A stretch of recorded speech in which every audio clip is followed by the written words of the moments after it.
우리 하나님의 말씀 함께 보도록 하겠습니다. 로마서 11장 29절의 말씀입니다. 로마서 11장 29절의 말씀입니다. 우리가 다 함께 로마서 11장 29절의 말씀 한 목소리로 함께 합독하겠습니다. 하나님의 은사와 부르심에는 후회하심이 없느니라. 아멘. 저는 오늘 이 로마서 11장 29절의 말씀을 가지고 하나님의 부르심 이러한 제목으로 하나님의 은혜를 나누도록 하겠습니다. 저희는 일주일 동안 또 치열한 삶을 살았습니다. 그리고 또 이 금요일 우리의 지친 몸을 이끌고 이곳 아틀란타 순복음교회로 나왔습니다. 오늘 이 어떻게 보면 가장 Friday night 하면 이 세상에서도 TGIF, 그래서 Thank God It's Friday 해서 난 이제 위켄드가 찾아오고 우리가 좀 쉴 수 있고 릴렉스 할 수 있고 이러한 시간인데, 그런데 왜 오늘 이 시간 우리가 이렇게 하나님의 전에 나왔을까요? 왜 그렇게 나왔을까요? 많은 사람들 서로 생각이 다를 수가 있습니다. 어떤 사람은 저는 원래 좋은 크리스찬이기 때문에 예배는 나와야 되기 때문에 이렇게 예배에 나옵니다 하는 분도 있을 것이고, 어떤 분들은 저는 찬양이 너무 좋습니다. 찬양하면 생명이 막 올라오고 너무너무나 기쁘고 감사해요. 찬양이 좋아서 오시는 분들, 어떤 분들은 저는 기도가 필요합니다. 난 기도해야 돼서 하나님의 기도의 자리로 나아갑니다. 여러 분들이 있을 수가 있습니다. 그런데 우리가 잘 보아야 되는 것은, 우리가 함께 읽은 이 로마서 11장 29절에는 사도 바울이 우리에게 명확하게 이야기하고 있는 것이 있는데, 바로 하나님의 은사와 그 부르심, The calling of God, 하나님의 이 부르심에는 후회가 없다라고 분명하게 우리에게 말씀해주고 있는 것입니다. 여기에서 후회하심이 없다 라고 번역된 이 헬라어 원어를 보면 아메타멜레토스라는 단어를 사용을 했습니다. 이 단어의 뜻은 번복할 수 없다, 취소할 수 없다, 철회될 수 없다, 이러한 뜻을 가지고 있어요. 하나님이 우리를 부르셨을 때 이것을 무르지 못한다는 거예요. 이것을 없던 일로 만들 수 없다라는 거예요. 하나님이 부르셨을 때는 하나님의 그 부르심은 취소될 수도 없고, 하나님의 그 부르심은 반드시 이루어지고, 하나님께서 우리를 이곳에 부르신 것은 우리는 내가 결심을 하고 내가 이 자리로 나왔다라고 생각할 수 있겠지만, 우리가 지금 이 자리에 이곳에 있는 그 이유는 하나님이 부르셨기 때문이다 라고 성경은 분명히 우리에게 말씀해주고 있는 줄 믿습니다. 그래서 오늘 우리가 이 말씀을 다시 한번 살펴보면서 하나님이 우리를 부르셨다라는 것이 어떠한 의미를 가지고 있고, 이것이 우리의 삶에 어떠한 은혜를 끼치는가, 우리가 함께 나눠보도록 하겠습니다. 첫 번째로 우리가 보아야 되는 것은, 하나님이 우리를 부르신 것은 생명 안으로 하나님이 부르셨다라는 것을 우리가 먼저 깨달을 필요가 있습니다. 하나님은 우리를 생명 안으로 부르셨습니다. 요한복음 6장 44절의 말씀 함께 읽어볼까요? 나를 보내신 아버지께서 이끌지 아니하시면 아무도 내게 올 수 없으니 오는 그를 내가 마지막 날에 다시 살리리라, 이렇게 말씀하고 있습니다. 오늘 이 요한복음의 말씀은 어떤 이야기를 하는 것입니까? 이것은 하나님께서 이끌지 않으면 예수님께 나올 사람이 없다라는 거예요. 내가 지금 예수 믿고 구원받아 이렇게 나올 수 있는 것도 하나님의 부르심이 분명히 있었다라는 것을 이야기하고 있는 것입니다. 고린도전서 1장 26절에서 29절 좀 많기 때문에 제가 읽어드립니다. 형제들아, 너희를 부르심을 보라. 육체를 따라 지혜로운 자가 많지 아니하며 능한 자가 많지 아니하며 문벌 좋은 자가 많지 아니하도다. 그러나 하나님께서 세상에 미련한 것들을 택하사 지혜 있는 자들을 부끄럽게 하려 하시고 세상의 약한 것들을 택하사 강한 것들을 부끄럽게 하려 하시며 하나님께서 세상의 천한 것들과 멸시받는 것들과 없는 것들을 택하사 있는 것들을 폐하려 하시나니 이는 아무 육체도 하나님 앞에서 자랑하지 못하게 하려 하심이라. 이렇게 말씀하고 있어요. 이것이 어떤 말씀입니까? 많은 사람들은 내가 그래도 착한 사람이니까, 내가 괜찮은 사람이니까 하나님이 이렇게 구원하셨겠지 라고 생각할 수 있지만 성경은 그렇게 말씀하고 있지 않습니다. 하나님은 가장 못난 사람들, 가장 없는 사람들, 약한 사람들 부르셨다, 이렇게 이야기를 하고 있어요. 우리가 예수님께서 제자들을 부르신 것만 우리가 다시 살펴봐도 이것을 잘 이해할 수가 있어요. 예수님께서 부르신 제자, 우리가 수제자라고 얘기하는 사람 누가 있습니까? 베드로 딱 나오잖아요. 자, 베드로. 이 베드로는 뭐 하던 사람입니까? fisherman, 어부였어요. 어부는요, 난 놓고 기억자도 모르는 사람이고, 이 어부라는 직종을 가진 사람들은요 정말로 무식한 사람들입니다. 무식한 사람들이에요. 왜? 아는 것은 밖에서 물고기 잡는 것밖에 알지를 못해요. 성경을 깊게 연구하거나 공부한 사람들이 아니에요. 그래서 성경에서 너무너무나 놀랍게 이루어진 사건 중에 하나가 무엇이냐면, 이 베드로가 어떻게 돼요? 오순절에 성령이 임하고 성령이 충만하여 베드로가 뛰쳐나가서 복음을 막 전하기 시작을 합니다. 이 베드로, 어부 베드로가 전한 이 메시지가 얼마나 강력했냐면 사람들이 3,000명씩 구원을 받아버립니다. 3,000명씩 구원을 받아요. 근데 여러분 너무 재밌는 거 뭔지 아십니까? 여러분 베드로, 바울 이렇게 두 사람 비교하면 누가 더 똑똑할까요? 바울이 훨씬 똑똑합니다. 이건 뭐 두말하면 잔소리예요. 누가 더 많이 배웠을까요? 바울이 훨씬 더 많이 배웠어요. 누가 더 율법대로 살았을까요? 바울이 훨씬 더 율법도 잘 알아요. 왜? 바리새인이요, 가말리엘의 문화에서 배운 아주 엘리트 중에 엘리트입니다. 이 사도 바울은 똑똑한 사람이에요. 말도 얼마나 잘하는지 몰라요. 왜? 이 사람이, 여러분 우리가 성경을 보면 목회자들이 볼 때 명설교가 몇 번이 나와요. 명설교가 나오는데 이 명설교 중에 하나가 바울이 아테네에서, 그리스에 가서, 그리스 아텐스 있잖아요. 아테네에 가가지고 한 설교가 있어요. 이 설교를 하는데 정말로 철학적으로 정말로 무식한 사람들, 하나님을 모르는 사람들이 들어도 와 할 정도로 아주 유창하고 뛰어난 설교를 했어요. 근데 여러분 아십니까? 이 아테네에서 설교한 그 설교를 듣고 예수님께 나온 사람이 거의 없었어요. 설교를 그렇게 멋있는 설교를 했는데 하나님께 나온 사람이 별로 없었어요. 근데 이 무식한 베드로가 밖에 나가서 설교만 하면 3,000명씩 막 오는 거예요. 여러분 사도 바울 같은 사람들이 베드로 설교를 들으면 무슨 생각을 할까요? 이야, 저런 설교를 듣고 사람들이 예수님께 나온다고? 정말 재밌는 사실은요, 여러분 우리 베드로가 한 설교를 여러분이 오순절 설교를 한번 읽어보시고 그 다음에 스데반이 한 설교를 한번 읽어보세요. 우리가 볼 때는요 별반 차이 없어요. 베드로의 설교나 스데반의 설교나 별로 차이가 없어요. 그런데 베드로는 설교하고 나서 3,000명씩 구원을 받는데 스데반은 설교하고 나서 돌 맞아 죽었어요.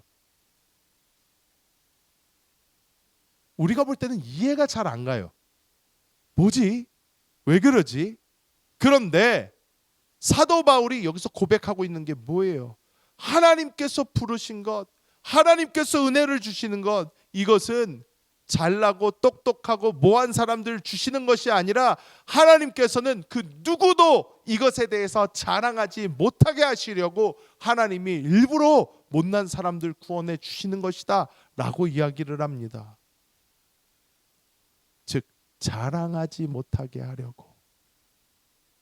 우리가 기억해야 되는 것이 무엇입니까?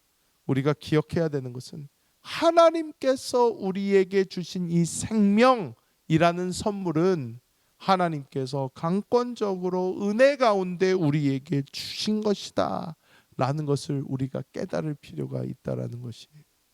우리가 이것을 좀 알 필요가 있어요. 많은 사람들은 이것을 자꾸 잃어버려요. 에이, 뭐 그냥 내가 잘했으니까 그렇겠지, 내가 잘해서 그랬겠지 하는데 전혀 그렇지가 않다라는 거예요. 하나님의 생명은 선물로 강권적으로 우리에게 주신 것이다 라는 것을 우리는 분명히 깨달아야 될 줄 믿습니다. 자, 여러분, 19세기의 영국의 시인 중에 프란시스 톰슨이라는 분이 있습니다. 프란시스 톰슨이라는 이 분은요, 카톨릭 집안에서 태어나서 신학교를 다니고 의과대학을 다니고 아주 굉장히 촉망받던 굉장히 똑똑한 청년이었어요. 그런데 계속해서 뭔가 실패하는 거예요. 뿐만 아니라 어머니께서, 자기의 정신적 지주이던 어머니가 돌아가시자 이 프란시스라는 사람은 굉장히 큰 충격을 받고요, 극심한 우울증에 빠져버리고 맙니다.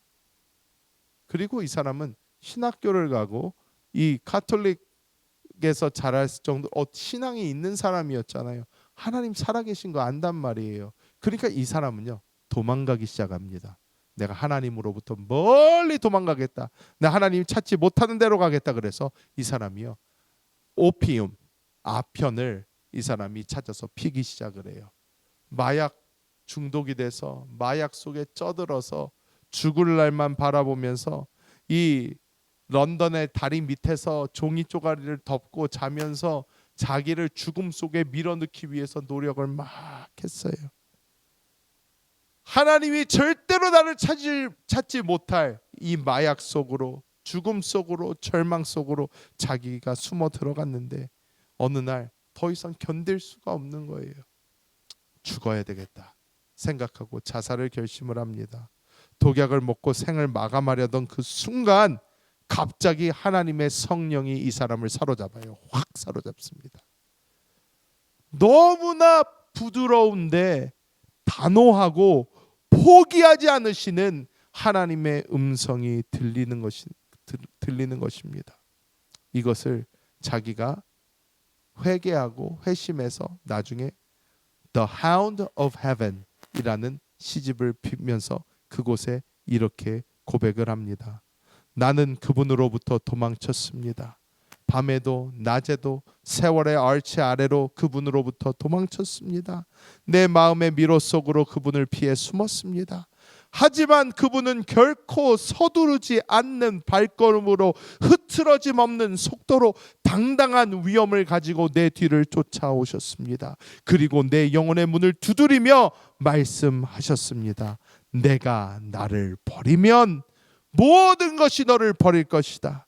너는 나 외에 누구의 사랑도 얻지 못할 것이다 라고 하나님 말씀하셨다고 고백하는 것입니다.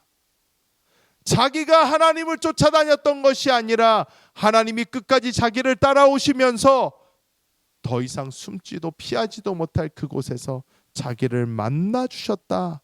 이 강렬한 사랑 앞에 자기는 완벽하게 꺾여버렸다라고 이 사람은 고백했던 것입니다.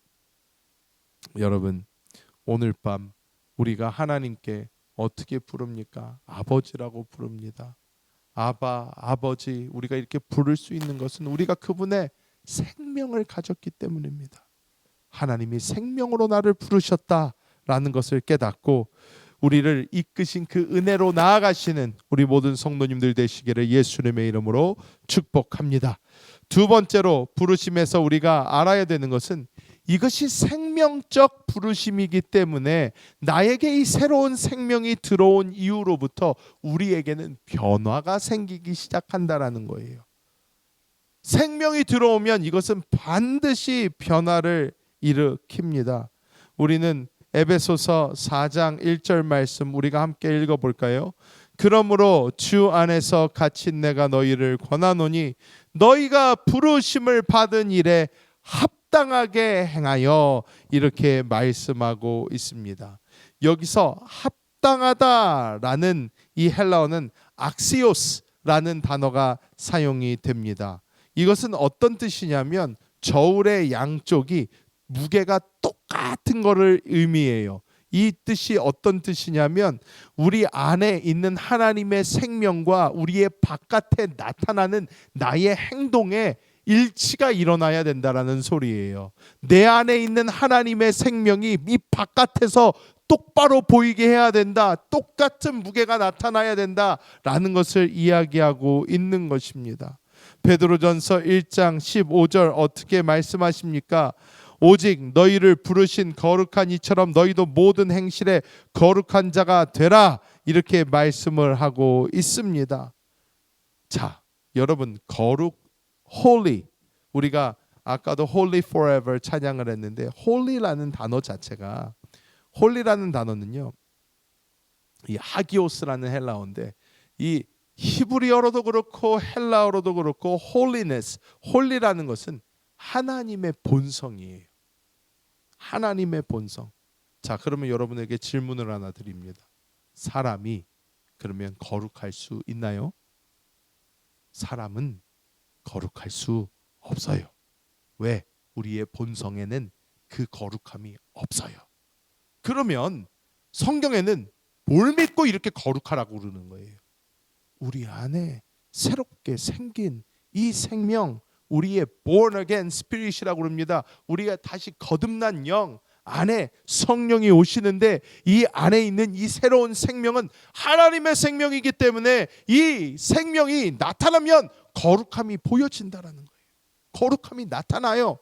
내가 거룩하려고 노력하지 않아요. 내가 거룩한 모습을 보이려고 애쓰지 않습니다.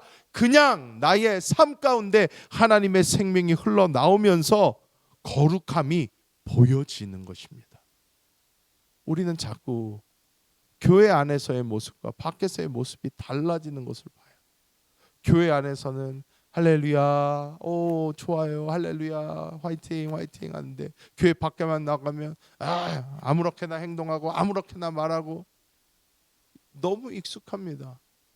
교회 문 밖으로 나가는 그 순간부터 그냥 내가 밖에서 행동하듯이 행동하고.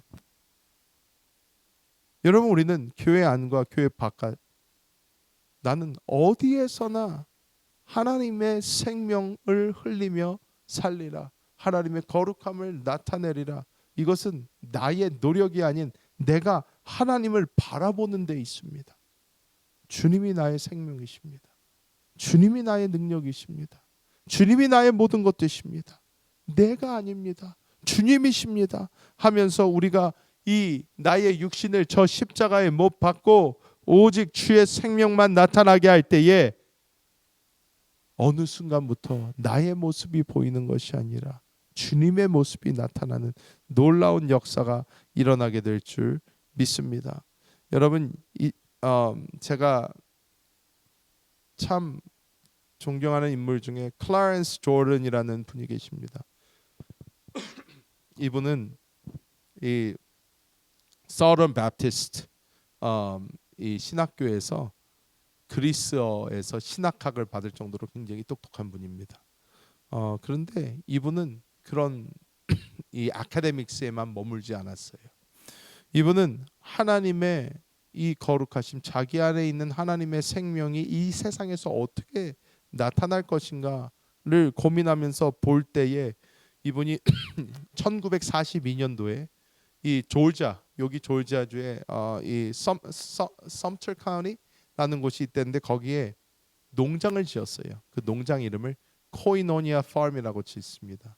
그리고 이 코이노니아 팜에 그 당시 42년만 해도 여기 세그리게이션이 심할 때입니다. 여기서 아직까지도 흑인, 백인 똑같은 곳에서 물도 못 먹고 화장실도 못 쓰고 하는 그러한 곳이었는데 이곳에서 함께 흑인과 백인이 함께 일하면서 예배드리고 함께 찬양하고 하는 그러한 팜을 만들었어요. 이거는 그 당시에 사람들이 볼 때 미친 일이었습니다. KKK가 아직도 활동할 때예요. KKK가 농장에 와서 불 지르고 가고요, 죽인다고 그러고요, 총 쏘고요. 지역 상점들은 이 사람을 보고 너네 거 우리 안 살 거다, 너희 거 우리가 팔아주지도 않을 거다, 다 보이콧을 했어요. 그리고 이 사람의 이 형인 로버트 조던이 있었어요. 이 사람은 정치가였는데 이 사람이 와서 애걸을 하는 거예요. 너가 하는 일은 현실적이지가 못하다. 야, 지금 이 조지아 이 딥 사우스에서 무슨 코이노니아 팜을 해가지고 뭐 지금 세그리게이션이 이렇게 강한 곳에서 무슨 흑인과 백인이 같이 살 거고, 말도 안 되는 짓 좀 하지 말고 제발 정신 차리고, 너 공부도 많이 한 사람이고 너 지금 대학 교수로 갈 수도 있고 어디로 갈 수도 있고, 야 제발 정신 차려라 하는데, 여기에서 클래런스 조던은 이렇게 이야기합니다. 주님은 저를 성공하라고 부르신 것이 아니라 거룩한 진리에 순종하라고 부르셨습니다. 내 안에 계신 주님이 거룩하신데 어떻게 내가 이 세상의 불의 앞에 이 거룩함을 무너뜨릴 수 있겠습니까? 어떻게 이걸 버릴 수 있겠습니까? 해서 이 사람이 끝까지 포기하지 않고 계속해서 이 일을 해오면서 이 사람이 만든 것이 바로 우리가 잘 아는 하비tat입니다. Habitat for Humanity. 집 지어주는 거 있죠. 지미 카터 대통령도 오랫동안 하고 계속해서 했던 이 하비tat, 이분에게서 시작이 된 거예요. 어떻게 이분은 이런 일을 할 수가 있었습니까? 이분이 똑똑해서 잘나서? 아니에요. 이분은 내 안에 있는 생명이 이 바깥의 것과 타협을 하지 못하는데 내가 어떻게 이것과 타협하며 살겠습니까? 나는 그냥 내 안에 있는 생명이 흘러나오는 대로 살 수밖에 없습니다. 이 생명에 순종할 수밖에 없습니다. 이 거룩한 생명을 따라갈 수밖에 없습니다. 오늘날 우리에게도 똑같은 일이 주어집니다. 학교에 가면, 여러분 중고등학교 가보십시오. 한국이나 미국이나 똑같습니다. 중고등학교 가는 그 순간요, 사방천지에서 욕이 들리기 시작합니다. 한국이 요즘 훨씬 더 심합니다. 욕을 섞지 않으면 말을 애들이 할 수가 없어요. 욕이 절반 이상이에요. 어떻게 할지를 모를 정도로 애들이 욕을 많이 해요. 자연스러워요. 애들이 멋있다고 생각을 합니다. 미국에서도 마찬가지예요. 중고등학교 가면 아이들이 욕을 입에서 달고 삽니다. 대학교 가도 마찬가지고요. 막 이 욕이 사방천지에 난무합니다. 그런데 우리가 아무리 그 친구들 보고 욕은 안 좋은 거고 너가 조금만 더 커봐라 어른이 돼서 욕하는 사람을 그렇게 보면 그 사람이 멋져 보일 것 같냐? 절대로 멋지지 않다. 굉장히 천해 보이고 굉장히 더럽게 보이고 욕하는 것이 절대 멋있지가 않다. 나이가 먹은 사람일수록 욕하는 걸 보면 굉장히 저 사람은 나이를 저렇게 먹고도 왜 저렇게 욕을 하지? 이런 생각이 드는 게 정상적인 것인데, 그런데 왜 너의 입을 그러한 말들로 더럽히냐? 아무리 얘기를 해보십시오. 얘네가 말을 듣나? 절대 말을 듣지 않습니다. 앞에서만 예예 그러지 학교 가면 똑같이 해요. 안 봐도 비디오입니다. 그런데 여러분, 우리 자녀들, 다음 세대들, 이게 어떻게 이야기를 해야 될까요? 우리 자녀들하고 다음 세대에게 얘기를 해줘야 돼요. 너 안에 하나님이 사신다. 너 안에 그리스도 예수의 생명이 있다. 그 생명은 거룩한 생명이다. 그 생명의 느낌을 느껴봐라. 너가 그렇게 얘기할 때 이 안에 생명이 편한지, 이 안에 있는 생명이 그것을 받아들이는지, 이 안에 있는 생명이 그것을 기뻐하는지 너가 이 생명에 유의해라. 우리는 이렇게밖에 얘기해 줄 수가 없어요. 어른들도 마찬가지입니다. 내가 밖에서 하는 모든 행동, 내가 나의 어떤 유익을 위해서 하는 모든 것, 내가 이것이 내 안에 계신 그리스도의 동의가 없다면, 주님의 거룩함을 나타내지 못한다면 우리는 그것을 접고 주님께 순종하는 것이 우리의 삶이 되어야 될 줄 믿습니다. 마지막으로 우리는 이런 생명적 변화가 우리 가운데 일어나기 시작하면 나중에는 우리가 바라보게 되는 게 있는데, 그것이 무엇이냐? 사명으로 하나님께서 부르신다라는 거예요. 사명을 주신다라는 거예요. 사명으로 부르신다. 자, 삶의 자리에서 하나님의 뜻을 따라가는 것을 하나님께서는 말씀을 하세요. 이 거룩한 부르심은 이 교회 안에서만 머무는 것이 아니라 각자의 삶인 현장인 이 사명의 자리로 하나님이 부르신다는 거예요. 사명의 자리로 하나님께서는 부르십니다. 사명의 자리로 하나님께서는 부르십니다. 사명의 자리로 넘길 때까지 부르십니다. 자, 이 사명의 자리로 하나님이 부르세요. 여러분, 우리는 계속 교회에서, 저는 목사니까 너무 행복한 것 중에 하나가 교회에서 사는 거예요.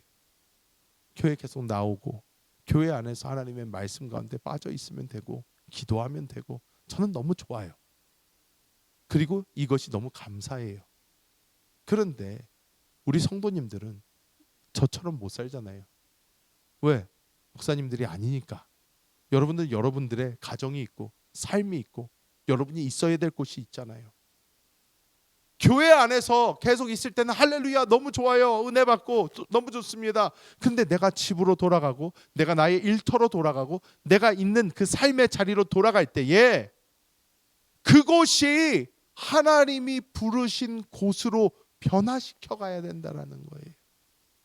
나의 가정이 나의 하나님의 부르신 사명이 되어야 되는 거고, 나의 직장이 나의 사명이 되어야 되는 거고, 내가 있는 그곳이 나의 사명의 자리가 되어야 된다라는 것입니다. 골로새서 3장 23절에서 24절 함께 읽어볼까요? 무슨 일을 하든지 마음을 다하여 주께 하듯 하고 사람에게 하듯 하지 말라. 이는 기업의 상을 주께 받을 줄 아나니 너희는 주 그리스도를 섬기느니라. 이렇게 말씀을 합니다. 여러분이 집에 가서 일을 하고 가정 일을 하고 음식을 하고 빨래를 하고 설거지를 하고 또 어느 직장에 가서 일을 하고 하는 이 모든 일 가운데 여러분이 생각할 때 그렇게 생각할 수 있어요. 아, 정말 지겹다, 지겨워. 오늘도 이걸 해야 되고 오늘도 이렇게 해야 되고 오늘도 이렇게 해야 되고. 여러분, 저희 집을 보면요, 저희 집은 애가 5이잖아요. 애가 5이니까 여러분 빨래를 하면요, 이 빨래가요 산더미처럼 나와요. 일주일에 빨래를 몇 번 하는지 몰라요. 하루 종일 세탁기에 넣고 하루 종일 드라이기에서 꺼내고 갔다 왔다 갔다 한 3번 정도 돌리면 산처럼 나옵니다. 빨래를 다 개요. 이거 하는데 몇 시간이 걸려요. 이것만 하는데. 거기서 끝납니까? 저희 아내 어떻게 해야 돼요? 애들 계속 밥 해줘야 되죠. 아침, 저녁. 다행히 점심은 학교에서 먹으니까 할렐루야. 그런데 방학 같은 때는 어떻게 해요? 방학 같은 때는 브렉퍼스트, 런치, 디너 다 서브해야 되잖아요. 집 정리해야지, 청소해야지, 빨래 뭐 딱 하면 하루에 눈 뜨면 잘 때까지 시간이 없어요. 계속 되잖아요. 그런데 우리가 이런 상황 속에 딱 놓여졌을 때에 우리가 이것을 어떻게 받아들일 것인가? 마음을 다하여 죽게 하듯 하라고 말씀을 하시는데, 이 뜻이 무슨 뜻이냐? 내가 있는 그곳을 사역지로 만들어라예요. 내가 있는 그곳이 하나님을 섬기는 곳이 되게 해라. 내가 있는 그곳을 하나님과 함께 있는 곳으로 변화시켜라. 학생들은 학교를 변화시키는 거예요.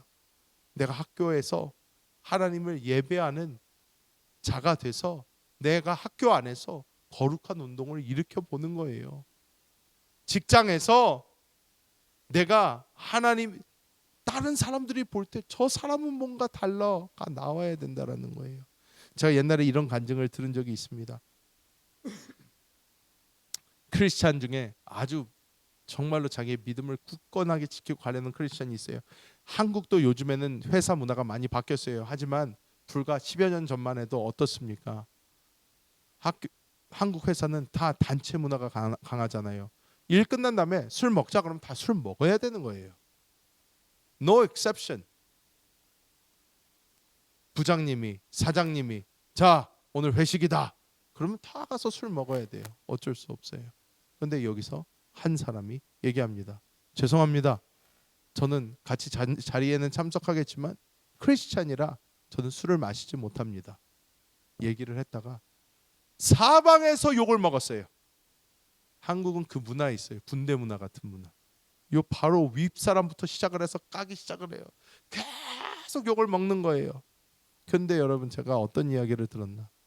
그렇게 맨날 욕먹던 그 사람, 따돌림 받던 그 사람, 회사에서 어떤 큰 돈을 맡겨야 될 곳을 찾고 있었대요. 우리 회사 직원 중에 누구한테 이것을 일단 조금 맡겨야 되는데 누구한테 맡길까? 아무도 서로를 못 믿어요. 서로 못 맡긴다고 그러는데 만장일치로 사람들이 얘기를 했대요. 그 예수 믿는 사람한테 줍시다. 이 사람은 대강 믿는 사람 아니에요. 왜? 그렇게 핍박을 받아도 술자리 가서 술 안 먹는 사람이에요. 누가 뭐라 그래도 굽히지 않는 사람이에요. 자기의 신앙을 일터에서 살아내는 사람이에요. 하니까 그 사람은 믿을 수 있는 사람이 되어버렸어요. 회사의 가장 중요한 직책을 맡겨도 될 사람이 되었다라는 것입니다. 성경에서 보면 사도행전 16장 14절에서 15절을 보면 이 자색 옷감 장사 루디아라는 사람의 이야기가 나옵니다. 그런데 이 자색 옷감 장사가 이게 왜 중요하냐면요. 당시에 이 자색 옷이라는 것은 보라색을 이야기합니다. 보라색, purple예요. 그런데 이 violet, purple를 이야기를 하는데 이 자색 옷은 당시에 왕족들, 황족들, 되게 높은 사람들만 입던 컬러예요. 그러니까 이 자색 옷감을 만든 사람이다 그러면 재물이 있던 사람이에요. 재물이 있던 사람이에요. 근데 이 재물이 있던 이 루디아라는 사람이 하나님께서 어떻게 해요? 그 마음을 열어라고 얘기를 해요. 하나님이 그 사람의 마음을 열어서 사도 바울의 말을 듣게 했어요. 루디아가 사도 바울의 설교를 듣는데 주님을 만난 거예요. 그러니까 루디아가 강권을 합니다.